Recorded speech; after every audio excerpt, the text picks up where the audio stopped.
Every campus holds special events to connect the student body. But what is it like to plan these special events? We decided to talk to Dante Brooks, our social VP, to find out. Okay, Dante.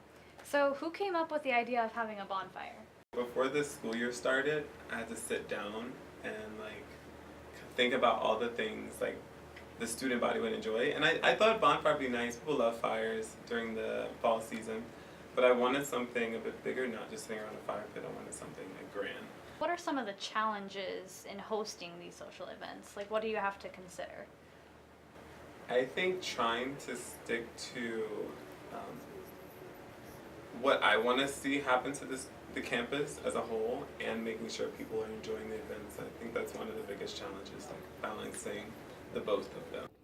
When you were planning the bonfire, what steps went into making it happen? Shopping is normally the last thing to do. Do you ask students for a lot of feedback or that sort of thing, or what's the most helpful for you in planning? I think getting feedback is the most helpful thing, and honest feedback, not being afraid to be constructive. We had a hayride, which is pretty legit, and just a whole bunch of fun foods to eat and just a good night to enjoy.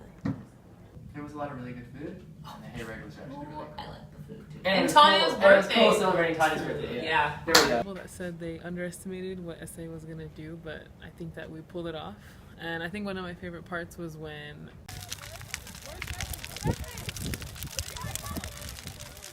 so that was a highlight. What makes your efforts pay off? What's the reward for you as an SA member? When I get feedback that people actually enjoyed it, planning the events and all of those, all of the construction behind it can get really stressful. And when I see that people actually had fun and actually enjoyed themselves and they actually had an opportunity to get out of the normal school life, the stress and the studying, that, I think that's the biggest payoff for me. So thank you for your time, Dante. I just want to say I'm excited for this event, but thank you so much. No problem, thank you. So now you've seen a little bit of what it's like to be social VP and all the work that goes into it. Yes, it can be fun in games, but it can also be challenging as well, so feedback is very important. And now, in closing, we have a word from our student body president. I think the bonfire was lit.